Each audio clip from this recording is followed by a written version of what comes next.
Paz e bem, meus irmãos e minhas irmãs. Estamos na segunda-feira, dia 13 de janeiro. Hoje iniciamos o tempo comum da cor verde.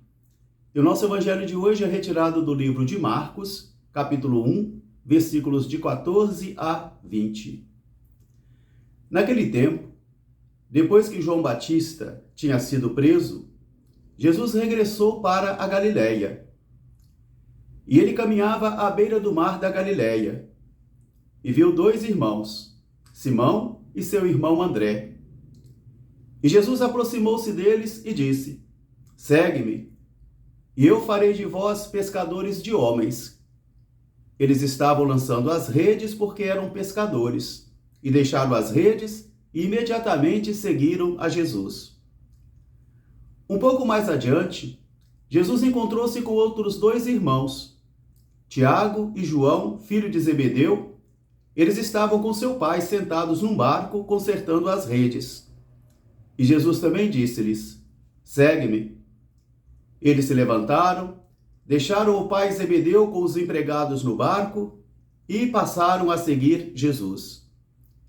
Palavra da salvação. Meus irmãos, minhas irmãs, após vivenciarmos todo o tempo do Natal que teve início no primeiro domingo do Advento de 2024, e que encerrou-se ontem, dia 12, com a festa do batismo do Senhor, a grande pergunta que fica para nós é se esse tempo sagrado de Advento e Natal foi capaz de renovar em mim e em você a espiritualidade, a nossa vida espiritual. E se foi capaz também de modificar as nossas condutas. Porque todos os ritos e celebrações que nós exercemos no seio da igreja têm justamente esta missão: renovar a vida espiritual dos cristãos, renovar a graça do batismo em nossas vidas e assim também impactuar sobre as nossas vidas. Por quê? Se a religião não modifica o modo de pensar de uma pessoa, não faz dessa pessoa uma pessoa melhor, ela não serve para nada. Se a religião não toca a vida da pessoa, não serve para nada. Por isso, na primeira leitura de hoje, dos Hebreus, o apóstolo vai recordar a cada um de nós que Deus falou de muitos modos para cada um de nós. Em toda essa história, Deus se comunica. É um Deus falante, que fala constantemente. Às vezes podemos estar distraídos, às vezes podemos também não ter a maturidade espiritual necessária para compreendermos a sua palavra, mas Ele é um Deus que fala. Por isso, o apóstolo vai dizer: Deus falou de muitos modos. E nesses tempos que são os últimos, Ele falou através da sua palavra, que é seu Filho amado, seu Filho unigênito, Jesus de Nazaré. Ele é a palavra de Deus que veio ao mundo. É o Verbo que se fez carne e habitou entre nós.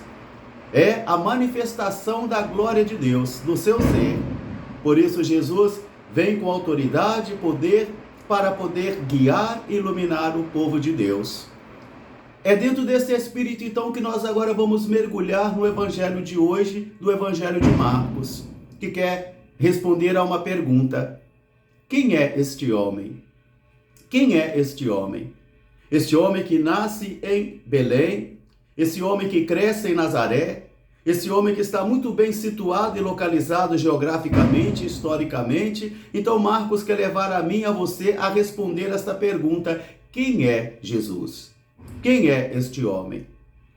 Após a prisão de João, quando todos pensavam que a profecia estava morta, quando tentaram calar a voz da verdade manifestada em João, após então João estar aprisionado, é aí que Jesus inicia a sua vida pública.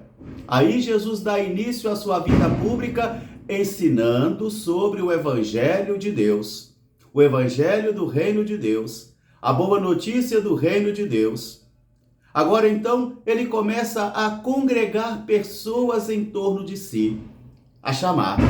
É uma literatura vocacional, onde Jesus está caminhando à beira do mar da Galileia e vai encontrar aqui 4 irmãos que não estão à toa na vida, que não estão sem nada para fazer, que estão trabalhando, estão buscando o pão de cada dia, estão lutando pela sua sobrevivência. E é justamente neste espaço de luta pela sobrevivência que Jesus então chega na vida deles, entra na vida deles. Ele está caminhando à beira do mar da Galileia. Ele se aproxima de Simão e de seu irmão André, que estão lançando as redes porque são pescadores, e vai fazer para eles esse convite imperativo: segue-me. Segue-me e eu farei de vós pescadores de homens. Meus irmãos, minhas irmãs, essa é uma linguagem muito interessante, porque os olheiros dos reinos também percorriam as cidades buscando os homens mais valorosos, mais fortes, mais hábeis, mais saudáveis, para poder congregar esses homens para montar assim os seus exércitos. Os reis, os generais, eles também mantinham os seus olheiros para buscar estas pessoas, para congregar os seus exércitos.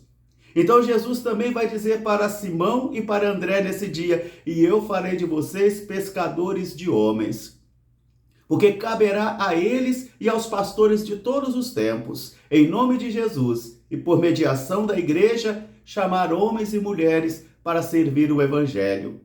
Convidar a homens e mulheres, queiram eles ou não, mas propor para eles este caminho vocacional, esse serviço vocacional. E quem confirma isso é o Senhor. É o Senhor quem atrai, a igreja faz o discernimento e o Senhor sustenta, o Senhor mantém. Por isso, imediatamente, Simão e André vão deixar as suas redes, vão deixar as suas vidas, o trabalho deles, para poder embrenhar-se numa aventura de fé. Eu creio que eles já haviam conhecido a Jesus, que eles já tinham ouvido falar sobre ele, ou quem sabe até escutado suas pregações, porque diz o texto que imediatamente eles deixaram tudo e o seguiram. Ninguém vai seguir a um estranho. Ninguém vai seguir a um desconhecido que bate na porta da casa num dia e vai dizer: vem atrás de mim. Não. Eu creio que eles já tinham ouvido Jesus. Acredito assim, que eles tenham escutado Jesus, aprendido dele. Agora então chegou a maturidade. Chegou a maturidade vocacional para eles fazerem a ruptura. Porque toda vocação exige um rompimento.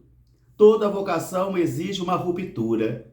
E às vezes romper com coisas importantes é muito difícil. Um pouco mais adiante, Jesus vai encontrar mais outros dois irmãos, Tiago e João, filhos de Zebedeu. Eles também estão sentados na barca com seu pai Zebedeu, consertando as redes. E é nesse ambiente familiar, agora dentro da família, junto do pai, que Jesus também se aproxima e diz a eles: vem e segue-me. Eles deixaram o pai.